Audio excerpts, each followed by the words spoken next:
कई जीत कई हार बाकी है, अभी तो ज़िंदगी का सार बाकी है।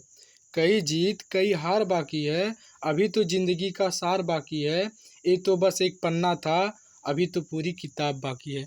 तो हेलो दोस्तों, आज हम आप लोगों को क्लास 10 मैथ प्रश्नावली 3.1 बताएंगे। तो चलिए वीडियो को शुरू करते हैं। तो कुछ महीनों के लिए हम वीडियो बंद कर दिए थे, इसी के लिए हम क्षमा चाहते हैं। तो चलिए आगे बढ़ते हैं। तो आपका पहला प्रश्न दिया हुआ है कि आफ्ताब अपनी पुत्री से कहता है कि 7 वर्ष पूर्व मैं तुमसे 7 गुनी आयु का था, अब से 3 वर्ष बाद मैं तुमसे केवल 3 गुनी आयु का रह जाऊंगा। फिर आगे लिखा हुआ है कि क्या यह मनोरंजक है। इस स्थिति को बीजगणितीय एवं ग्राफीय रूपों में व्यक्त कीजिए। तो चलिए इसको हम बीजगणितीय एवं ग्राफीय रूप में व्यक्त करते हैं।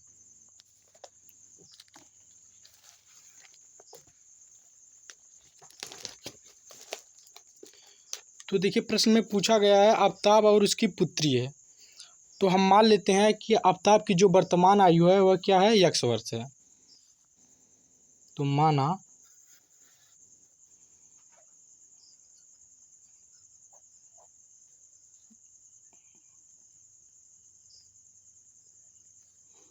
आफ्ताब की वर्तमान आयु क्या है, x वर्ष है। हमेशा जो है वर्तमान आयु में ही माना जाता है, ठीक है। अब देखिए आगे बताया है आफ्ताब की आयु हम x वर्ष मान लिए, और इनकी जो पुत्री की आयु है, पुत्री की वर्तमान आयु, इनको हम y वर्ष मान लेते हैं। अब देखिए जो है आफ्ताब और उनकी पुत्री की आयु हम मान लिए। अब देखिए शर्त क्या कह रहा है, केस फर्स्ट लिख लेते हैं। देखिए प्रश्न आपको बता रहा है कि 7 वर्ष पूर्व मैं तुमसे केवल 7 गुनी आयु का था। बता रहा है प्रश्न कि 7 वर्ष पूर्व। देखिए जब पूर्व की हम बात करेंगे तो पूर्व में ये भी जो पीछे चले जाएंगे और ये भी आपका पीछे चले जाएंगे। तो 7 वर्ष पूर्व करा है, तो 7 वर्ष पूर्व में हम दोनों में 7 वर्ष हम घटा देंगे। पूर्व मतलब पहले की बात है, इसलिए हम घटा देंगे। अब देखिए फिर आगे प्रश्न बता रहा है कि 7 वर्ष पूर्व मैं तुमसे केवल 7 गुनी आयु था, अर्थात अपनी पुत्री से केवल यह 7 गुनी आयु के थे, इसलिए यहाँ पर हम 7 लिख दिए। अब इसी को हम लगा देंगे। देखिए x-7 इक्वल, यहाँ से जब हम गुणा कर लेंगे 7 में जब y से गुणा करेंगे 7y हो जाएगा। अब फिर देखिए माइनस लगा हुआ, माइनस लगा लेते हैं, 7×7 = 49। अब आगे हम बढ़ते हैं। तो देखिए यहाँ पर x लिखा है, x लिखते हैं, 7y इधर है, इसको जब इधर इस बगल ले आएंगे तो आपका प्लस में रहता है तो माइनस में हो जाता है, और माइनस में रहता है तो प्लस में हो जाता है। अब आगे देखिए -49 लिखा हुआ है, देखिए -7 में इधर ले जाएंगे तो हमारा +7 में हो जाएगा। अब यहाँ पर हम आगे और बढ़ा लेते हैं, x-7y इक्वल, देखिए -49 में से जब +7 करेंगे तो आपका -42 बच जाएगा। इसको समीकरण हम 1 मान लेते हैं। अब देखिए अब दूसरी शर्त आपको क्या कह रहा है, केस सेकंड।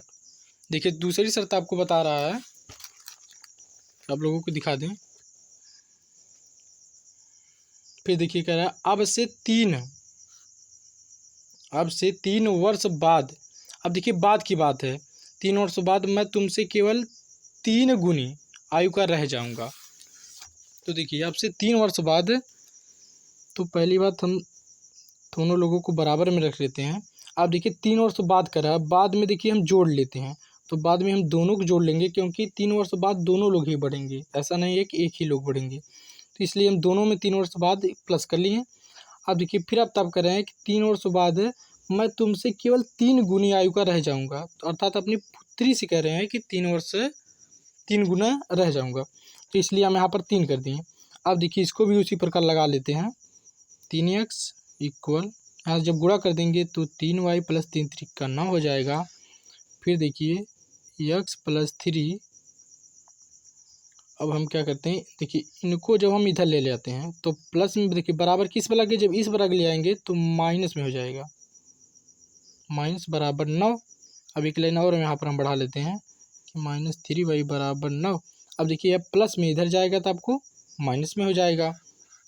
अब हम क्या करते हैं, x माइनस 3y बराबर, देखिए 9 में से जब 3 को हम घटाएंगे तो आपका 6 3 9 6 बच जाएगा।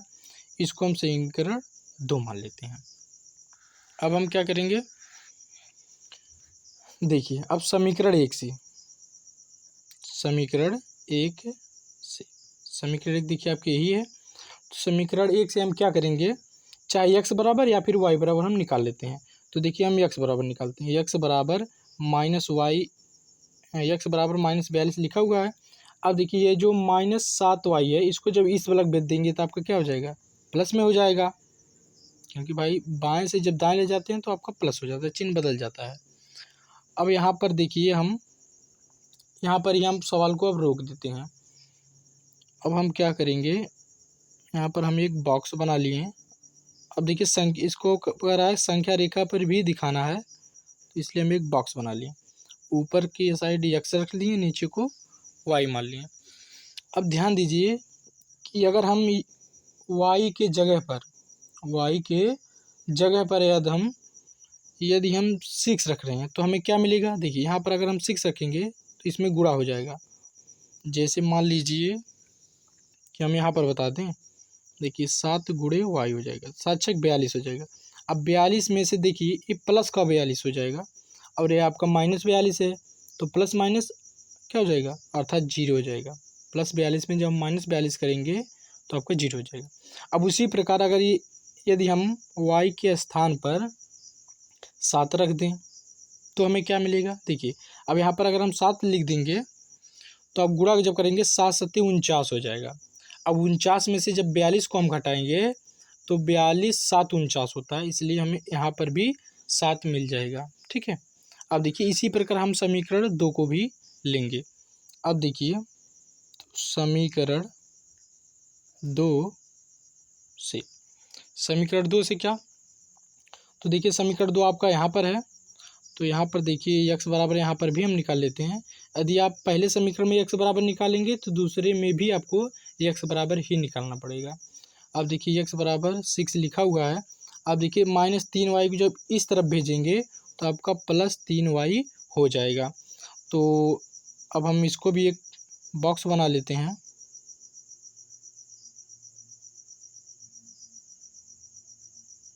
अब देखिए यहाँ पर भी उसी प्रकार हम कुछ रख लेते हैं। तो ध्यान दीजिएगा कि यदि हम यहाँ पर y की जगह स्थान पर रख दें, हम 0 रख देंगे तो 3 0 0 गुणा करेंगे हमारा 0 आ जाएगा, और 0 में जब हम 6 जोड़ेंगे तो हमारा 6 ही रहेगा। अगर हम y के स्थान पर 2 रख दें तो हमें क्या मिलेगा। देखिए जब गुणा करेंगे तो 3 दूनी 6 हो जाएगा, अब 6 में जब 6 जोड़ेंगे तो हमारा आपका 12 मिल जाएगा। ठीक है, यहाँ तक करने के बाद हमें क्या होगा, अब हम संख्या रेखा पर दिखा देते हैं। तो देखिए ये जो आपका है बॉक्स में जो हम लिखे हैं ये अभी हमको काम आएगा। तो चलिए इसको भी हम बनाते हैं। तो देखिए हम एक चतुर्थांश बना लिए। इस तरफ जो हमें ज़रूरत नहीं इसलिए हम थोड़ा थोड़ा ही बनाए हैं। अब देखिए हम 5 5 का जो हम जोड़ा बना लेते हैं। तो 5 5 के जोड़ा के लिए हम क्या करेंगे, तो देखिए यहाँ पर हम 1 सेंटीमीटर का जो हम नाप लेते हैं। तो मान लीजिए 1 सेंटीमीटर आपका यहाँ पर आ गया, दूसरा यहाँ, चौथा, पाँचवा, छठा, सातवां, आठवां। ठीक है, उसी प्रकार हम इधर भी लगा लेते हैं। तो 1 2 3, देखिए कुछ हमारा इस प्रकार हो गया। तो हम यहाँ पर मान लेते हैं 5, यहाँ पर हम 10 15 20 25 30 35 40 45, इधर भी मान लेते हैं 5 10 15 20 25 30 35 40 45 तक। अब देखिए हम क्या करेंगे, अब जो हम बॉक्स बनाए हैं उन्हीं में से जो हम देख देख कर जो है, रुक जाइए आप लोगों को दिखाने में जो आसान होगा। तो देखिए समीकरण 1 से जो हम निकाले हैं बॉक्स में, देखिए y बराबर आपको पहले 6 रखे हैं, फिर उसके बाद तो हमें 0 मिल गया है, तो हम संख्या रेखा पर पहले हम 6 और 0 दिखाएंगे। ठीक है, ध्यान दीजिएगा, y अक्ष पे आपका 6 है और x पे 0। तो यहाँ पर देखिए y, ये जो आपका x अक्ष होता है ये आपका y अक्ष होता है, और यहाँ जो आपका x डैश होता है यहाँ पर y डैश होता है। ठीक है, तो देखिए y पे आपका 6 है तो 5 यही आपका है, तो एक और बढ़ा लेते हैं, मान लीजिए हमारा 6 यहाँ पर हो जाएगा, और x पे 0 तो यहाँ पर मान लीजिए हम 0 मान लिए, तो इसका निर्देशांक क्या हो जाएगा 0,6। और हाँ, एक बात और ध्यान देने वाली है कि पहले हम x अक्ष का ही बिंदु लिखते हैं, इसलिए देखिए यहाँ पर हम पहले 0 लिखें उसके बाद 6 लिखें। अब अगला देखिए आपको दिया हुआ है कि दूसरा बिंदु क्या है, तो यहाँ पर देखिए y पर भी 7 है, x पर भी 7 है, तो हम जो है मान लीजिए 5 आपका यहाँ पर है तो 7 हम मान लेते हैं यहाँ पर, 7 हो गया, यहाँ पर भी मान लेते हैं 7 हो गया। तो देखिए यहाँ पर जो यहाँ से जो आपकी बिंदु मिलेगा कुछ यहाँ पर ही आकर टकरा जाएगा इस प्रकार। ठीक है, तो इसका जो निर्देशांक क्या हो जाएगा 7 और 7 हो जाएगा। तो अब देखिए इस बिंदु से और इस बिंदु से हम एक रेखा खींचेंगे, तो यहाँ पर हम एक रेखा खींच देते हैं। देखिए हम यहाँ पर जो है रेखा खींच दिए हैं। अब चलिए हम अगले बॉक्स की तरफ चलते हैं। तो देखिए दूसरे जो समीकरण से हम निकाले हैं y पे 0 है, x पे 6 है और y पे 2 है और 12 है, तो पहले हम 0 और 6 लिखेंगे। देखिए y पे आपका जो है 2 है और x पे 6 है, तो देखिए 2 आपका हम मान लेते हैं यहाँ पर, हमारा 2 है, और x पे 6 तो 6 हम मान लेते हैं यहाँ पर है। तो जब इसको हम टच कराएंगे तो कुछ हमारा यहाँ पर ही टच होगा इस बिंदु पर। ठीक है, अब देखिए एक बिंदु और हमें दूसरा हम मान लेते हैं कि y पर हमें 2 मिला है और x पे 12 है, तो देखिए y पे हमें 2 मान लेते ही हो जाएगा, और 12 देखिए 10 यह है तो 2 हम मान लेते हैं यहाँ पर, तो आपका क्या हो जाएगा टच हमारा कुछ यहाँ पर ही होगा। तो अब फिर से अब इन दोनों बिंदु से मिलाती हुई एक रेखा खींच लेते हैं।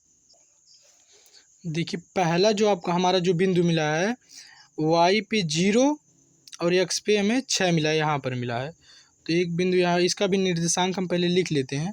देखिए x पे 6 और y पे 0, तो निर्देशांक आपका यह हो गया, यह नहीं है, तो यहाँ से एक हम रेखा खींच लेते हैं।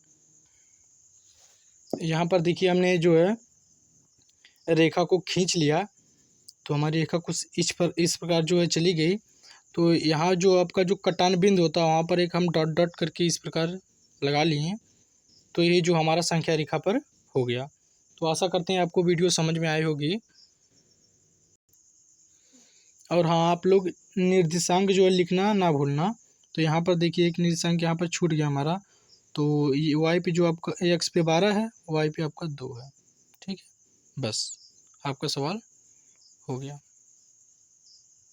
तो वीडियो जो आपको पसंद आए तो प्लीज़ इसको लाइक करिए। धन्यवाद।